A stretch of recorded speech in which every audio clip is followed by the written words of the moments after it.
What is up, nerds? My name is Jeremy Akers, Jeremy Nathaniel Akers, and I want to talk to you about my favorite liberating structure, what I need from you, also known as WINFY. I hate that word, or that acronym, but what I need from you is a fucking mouthful. So, what I need from you, what's it going to help us do? Why are we going to use it?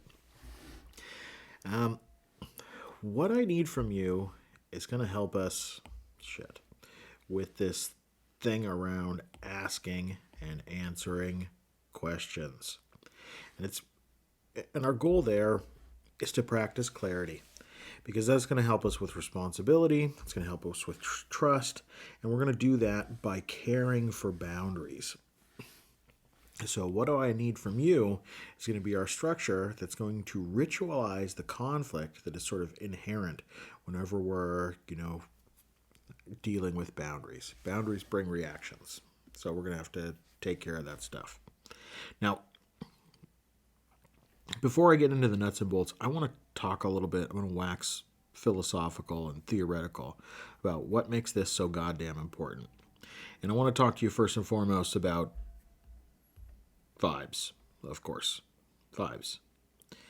And I know some of you are going, oh dear, what does that mean?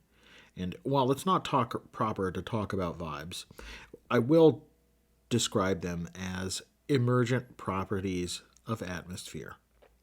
And emergent is a bit of a magic word, but mostly I think it's like the sum total of social signals, right? All the social signals from all the people make the vibe.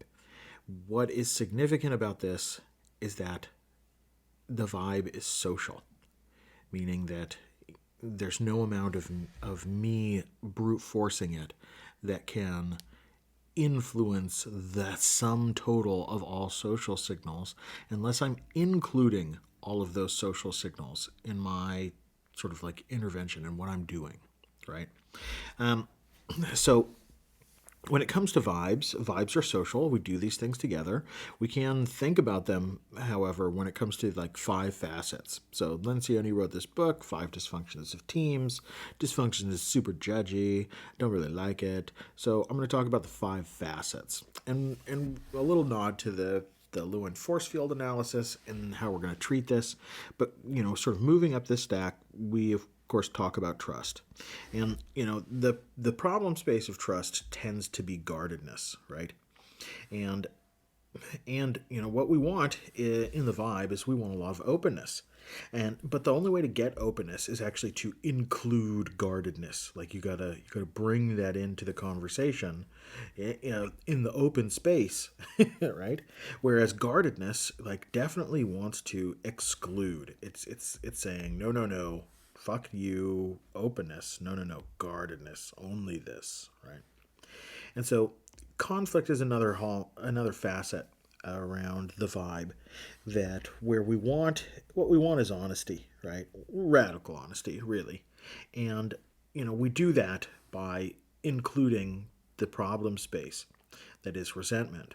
Whereas resentment doesn't want fucking honesty. Resentment just wants to resent and fucking fume in its goddamn corner, right? Another significant facet is around commitment, right? And, what we want is clarity of commitment. You in or you fucking out. But what we get is a lot of hesitancy. And, hesitancy creates an ambiguity around that commitment. Total counter to clarity. So how do we deal with that? We include the hesitancy, and that's how we get to clarity. Accountability is another important facet of the vibe. What we're looking for is responsibility in the vibe, but what we often see is flakiness, right? In order to get to responsibility, we have to have the conversation about the flakiness. We have to consider flakiness if we're ever going to get to responsibility.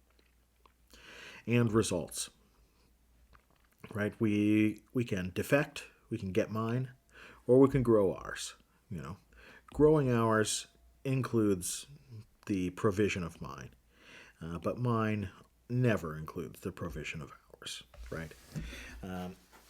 So these are generally restraining forces. These are generally driving forces. Two interesting bits is that even though it's the restraining force, the driving forces that we want the solution space, we want the good vibes, right? We only get them by actually reducing the restraining forces. Good vibes are consequence of like reducing this shit, and reducing this shit is actually a result of revealing it and making it, being able to talk about it, including it in the conversation, is how we actually reduce the influence of these dynamics. Now, one thing I want to foreground when we're talking about, I mean, big shit here. I mean, we're talking about boundaries, really. We're talking about how boundaries cause reactions. Boundaries are a big deal. Boundaries are like the fucking Super Bowl, the Olympic Games of adulting, right? Boundaries are where all of the interesting juice and action is. And to the extent that you master boundaries, you have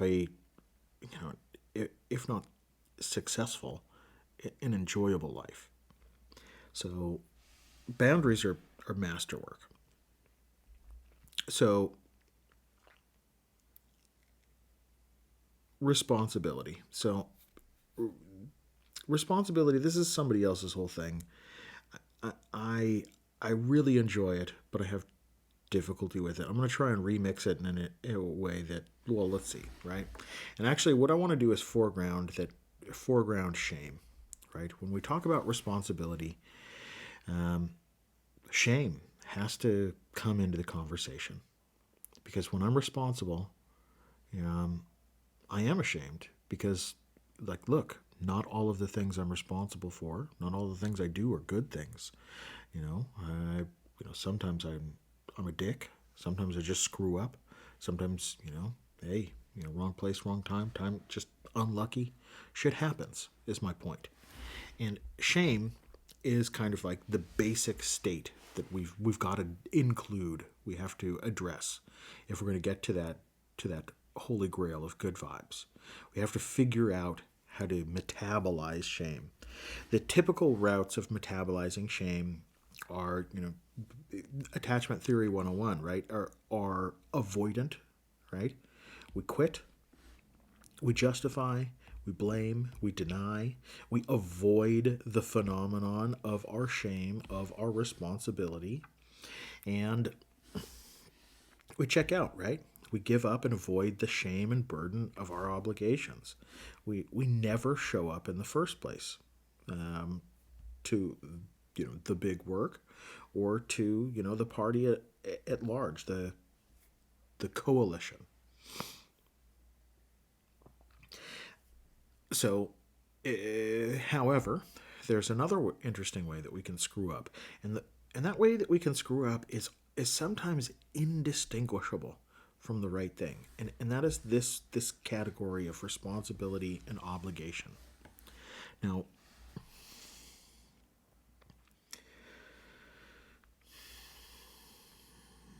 like similar outcome, very different design path. It's a very different developmental path. We get to obligation because, when it comes to responsibility, we do take it seriously, but it becomes levered upon us. Our agency is somehow limited. If we can't navigate that boundary successfully, we end up in obligation. If we can't say no. And sometimes we can't say no, and that's a huge fucking problem. So we got to take our responsibility for the fact that we're in a place where we can't say no. Tricky. Meta responsibility. My point is, if we don't navigate boundaries well, we end up in obligation, which is like the, not the avoidant, but the anxious attachment. Whereas the secure attachment is responsibility. I own the ability and power to create, choose, and vibe. I choose. Boundaries here, I'm in. Boundaries there, I'm out. No. Man, adulting is hard, isn't it? Right? It's such so easy to say, so tricky to do. My point with this additional remix is that it's development all the way down. It is attachment and neurological regulation in order to bring our faculties on board. So that that in a nutshell is why we do what I need from you, because it's going to help us practice all of the things that help us navigate boundaries, and develop our skillfulness in navigating boundaries. And one quote from one of my mentors, Annette Reimacher's, trust is knowing the outcome. What I need from you, for me, is like the min spec on doing all of the things that help develop trust, right? So let's, thanks for dealing with my ramble. Let's get into it. How in God's name do we do what do I need from you? And remember, what we're doing is the ritualization of conflict. First thing we're going to do, if we're going to create a ritual, is we're going to set the goddamn stage. What I need from you has got a lot of moving parts. It is kind of at the intersection of both of an interaction pattern, as well as a line of inquiry, as well as this artifact. It makes use of all of these things. So it's kind of like the perfect liberating structure, but it's got a lot going on. So we want to set the stage, and we want to talk about our intentions coming into this. What's our context? What's our container? What are we paying attention to? We want to describe our subgroups, let everybody know who's down on the action, who's part of the process, and we want to go through the nuts and bolts of informing nerds of how this thing is going to go. So you want to let these nerds know what I'm about to let you know. So with that stage set, how are we going to do it? First thing we're going to do, we're going to divide into subgroups. Those are those functional groups. 3 to 7 is typical. And what we're going to do in those subgroups is that each subgroup is going to generate a request for the other 3 subgroups. So they are going to say, Team Black is going to say, hey, Team Yellow, what we need from you is this. Right? That's it. So each subgroup is going to make maximum 2 requests for each other subgroup, and they're going to decide a representative in 15 minutes. That's it. Consider some form of postcards. The innovation for the postcards is the to and from, right? I'm a huge fan of index cards, cardify everything. It's the better user interface compared to Post-it notes. Make yourself a postcard, write to and from. It's just going to make everything about the rest of this process so much easier if you actually have physical cards to work with. Now, then after we've got our questions, right? So we've got a list of, every group has got a list of requests for each other group. Now we're going to fishbowl it out and come together. Our representatives that we elected from each group are going to come together inside of a fishbowl, which means they will be visible to the nerds outside of that container. And what we're going to do is we're going to swap our quests. We're going to do the post office thing, right? This group is going to offer its requests. Hey, from you nerds we need this, from you nerds we need that, from you nerds we need that. And that's it.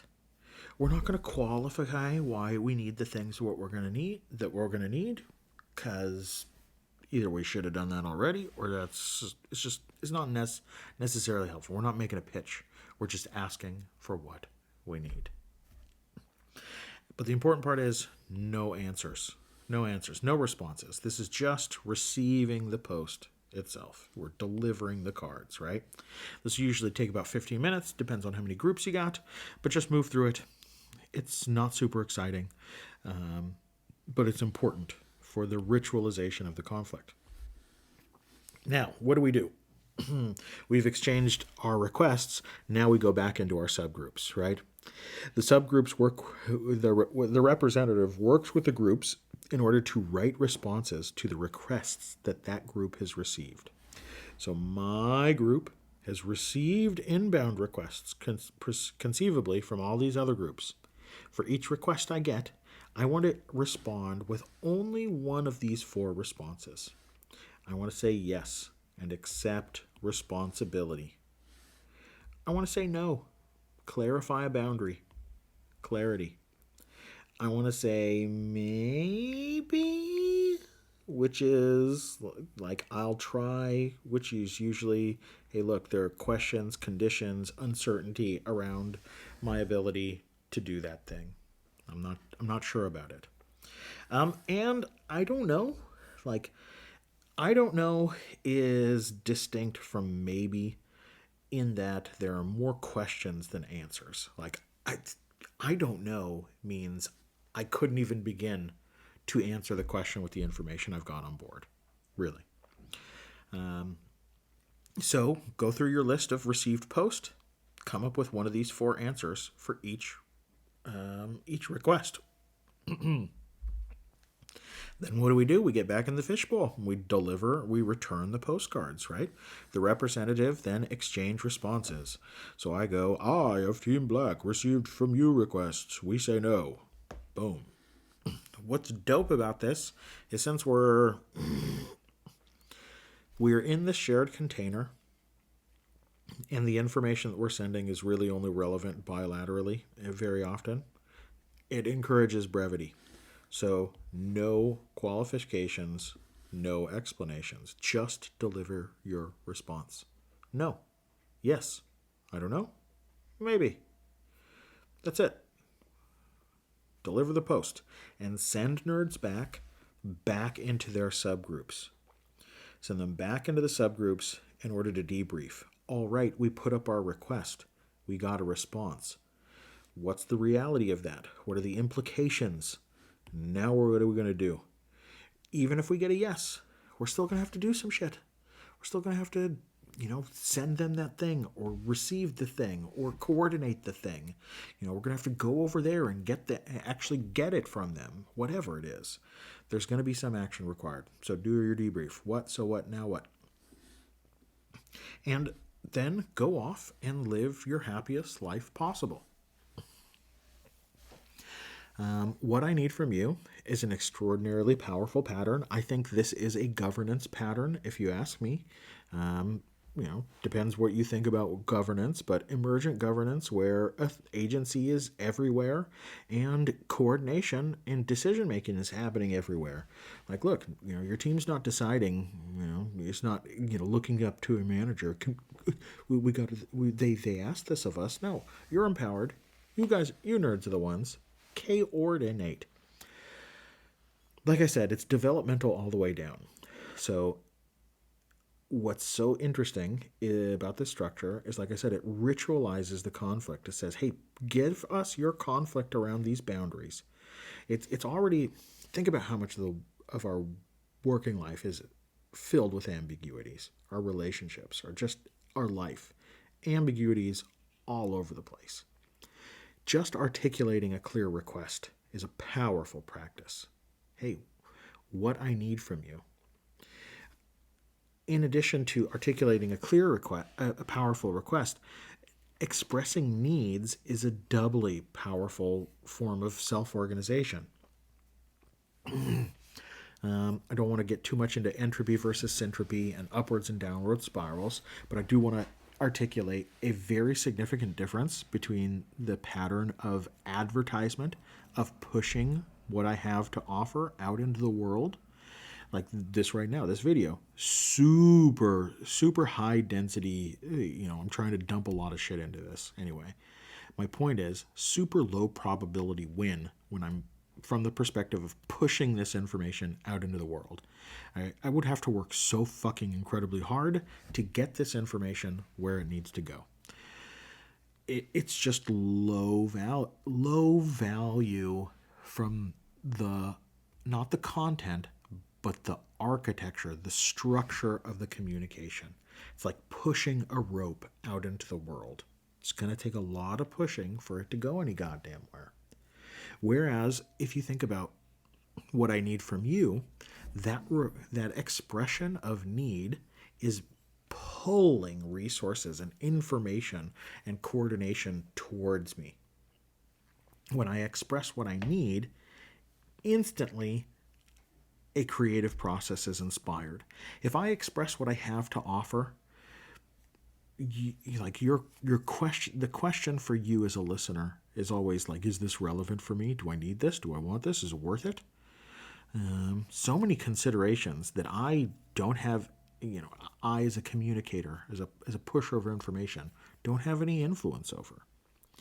Whereas when I can express what I need, the cascade of thinking is instantaneously self-organizing.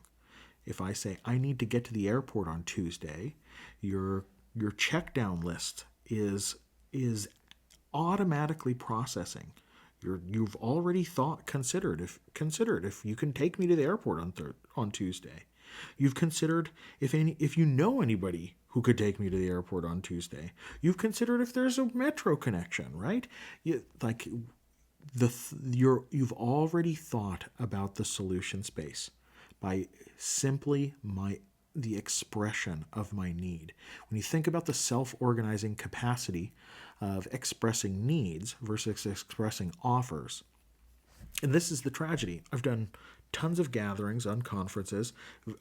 The need and offers board is an ancient technology, right? The classified ads. It comes up in every unconference. What you notice, offers board filled with fucking shit. Everybody wants to put their dick out there and let everybody know what they do. But the needs board, crickets. There is so much vulnerability that comes from expressing need, because we are offering up where